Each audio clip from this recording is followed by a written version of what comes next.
On est vendredi, j'enregistre ma vidéo de critique pour The Walking Dead World Beyond, l'épisode 5, je viens de le voir à peine, et quel régal, pour l'instant le meilleur épisode des 5. Salut à toutes et à tous, bienvenue sur ma chaîne Ciné Série Galaxy, ça me fait très plaisir de vous retrouver aujourd'hui pour cette nouvelle critique de The Walking Dead World Beyond, résumé plus critique, 100% spoilers, comme chaque semaine. Je m'y prends plutôt cette fois-ci pour que vous ayez la vidéo dès lundi matin 7h, et franchement je viens de le regarder, là on est vendredi, je le fais avant le week-end, je viens d'enchaîner l'épisode, je me suis vraiment régalé, c'est un des meilleurs, c'est le meilleur pour l'instant ce 5e épisode, et j'ai envie de dire il est même supérieur à beaucoup d'épisodes de Fear the Walking Dead et beaucoup d'épisodes de The Walking Dead de ces dernières saisons. On est revenu à ce que je préférais de The Walking Dead, les premières heures de l'épidémie, on en apprend plein sur les personnages, on a des révélations, et d'ailleurs une révélation je pense qui va être très importante pour la suite, et enfin on a de la tension avec des zombies, les personnages sont en danger, c'est un kiff. Allez, c'est parti pour le résumé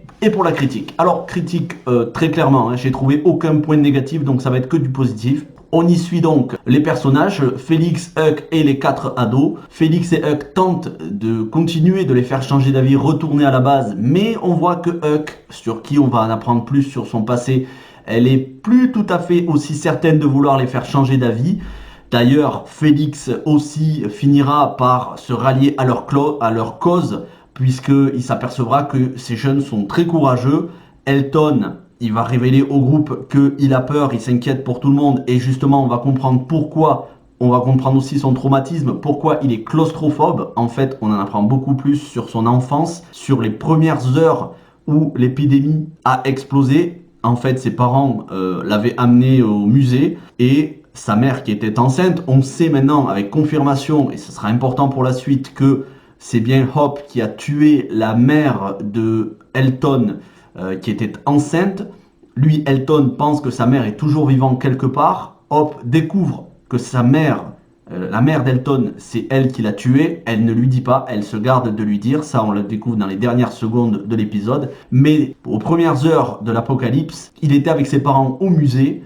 Et c'est là qu'est intervenue une invasion de zombies. On voit l'armée qui ont été dépassés. Son père l'a caché dans une caisse, d'où sa claustrophobie. Et quand il en est ressorti plusieurs jours après, tout le monde était mort ou transformé à l'état de rôdeur. Et il a dû se débrouiller par lui-même pour retrouver des gens. Et c'est là qu'il est tombé sur la colonie qu'il a recueillie.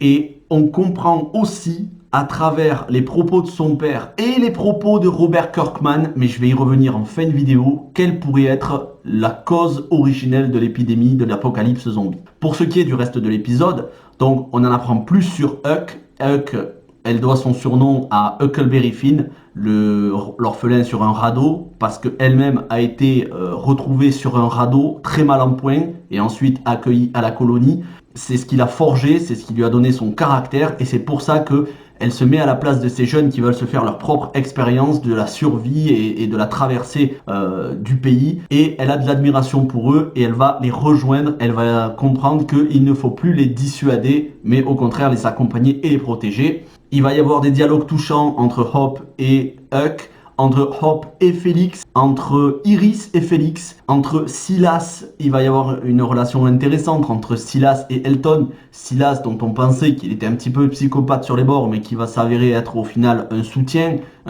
physique, un soutien moral. Ces personnages sont tellement attachants. On revient vraiment à ce que je préfère dans The Walking Dead. Pas une seule seconde d'ennui, à aucun moment. Et puis voilà, ces zombies, enfin ces rôdeurs qui sortent de la grange sur laquelle s'abat la foudre. Il y a aussi cette tension, il y a des éclairs de foudre qui s'abattent, ça peut s'abattre sur eux à n'importe quel moment. Ça s'abat sur la grange, ça libère beaucoup de rôdeurs. Ils sont obligés de se dépêcher, de finir de construire le radeau et de le faire démarrer et de le mettre à l'eau, parce qu'ils ont les rôdeurs qui les coursent, qui sont à peine à quelques centimètres d'eux.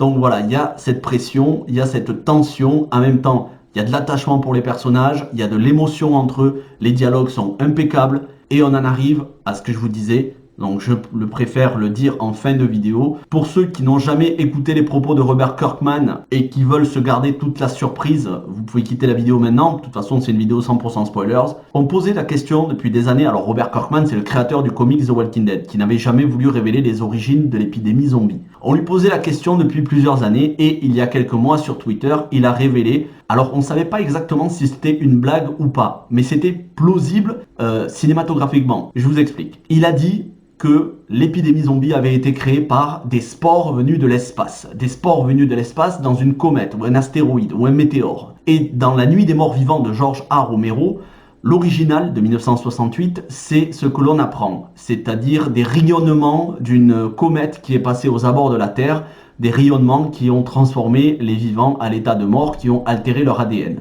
Et Robert Kirkman, dans son tweet, disait que ça pourrait être des spores spatiales libérées lorsque un astéroïde se serait écrasé sur la Terre ou des météores. Ou en tout cas, qu'ils auraient pris contact avec l'atmosphère, que ça aurait libéré ces spores tout autour de la Terre et aurait transformé l'ADN des gens, les transformant en morts vivants. Et là, on a un dialogue du père de Elton qui lui explique que un jour, il a voulu prendre une photo de Mars et il y a un astéroïde qui est passé. Et il a pris en photo l'astéroïde. Elton s'intéresse énormément à l'astronomie. Il a pris en photo l'astéroïde et il lui dit qu'un astéroïde, ça peut brûler, ça peut se consommer en entrant dans l'atmosphère et que ça peut s'écraser sur Terre. Et lui dit, Elton, à l'état d'enfant, à l'âge de 5 ans, il lui dit, donc aux toutes premières heures de l'épidémie, il n'y a pas encore l'épidémie qui a éclaté, il lui dit mais qu'est-ce que ça fait quand une météore entre dans l'espace? Il lui dit ça chauffe beaucoup et ensuite voilà ça brûle et ça s'écrase sur Terre. Et nous, en ralliant les propos de Robert Kirkman à ce que l'on vient d'apprendre, on se dit que forcément, c'est pas anodin s'ils nous ont dit ça dans cet épisode, surtout que The Walking Dead World Beyond a pour but de quand même nous en apprendre beaucoup plus sur les origines de l'épidémie et sur un éventuel vaccin. Donc moi voilà ce que je pense très clairement, c'était pas du tout une blague le tweet de Robert Kirkman, c'est bien un astéroïde ou un météore qui est passé aux abords de la Terre ou qui s'est écrasé, en tout cas dans l'atmosphère qui a brûlé et qui a libéré des spores, qui a contaminé, infecté les gens, l'ADN des gens, et qui font que certains se sont transformés, ou en tout cas tous les humains, on le sait grâce à The Walking Dead, ont ce virus en eux et quand ils meurent deviennent des rôdeurs. Et aussi, durant tout l'épisode, on nous martèle que la nature l'emporte toujours. C'était le discours de Travis dans Fear the Walking Dead, la première saison notamment, le compagnon de Madison qui était joué par Cliff Curtis, il nous le disait aussi, cette idée de la nature l'emporte toujours. Et un astéroïde, une météorite, c'est la nature. C'est l'espace, mais c'est la nature quand même. Donc voilà, pour moi c'est une révélation majeure, même si c'est pas explicité d'une manière, j'ai envie de dire, claire et nette, textuellement, pour moi, ça ne laisse presque pas de doute. L'épidémie zombie est bel et bien, comme Robert Kirkman l'a dit dans son tweet, et pour moi cet épisode le confirme, ça provient de spores libérés par un météore, une astéroïde qui se serait écrasé aux premières heures de l'épidémie et qui aurait causé cet apocalypse. J'ai trouvé cet épisode passionnant, un des plus passionnants en termes de révélation, en termes de rythme, c'est le meilleur. J'espère que vous vous régalerez. Je sais qu'il y en a beaucoup qui attendaient beaucoup plus de gore de cette série. On commence à avoir plus de gore, on commence à avoir du rôdeur mordeur, j'ai envie de dire. Donc vivement la semaine prochaine, je suis hypé de ouf. Merci à tous ceux qui regarderont la vidéo. N'hésitez pas à lâcher le pouce bleu, à vous abonner et à partager la vidéo. Passez une bonne semaine. Ciao tout le monde.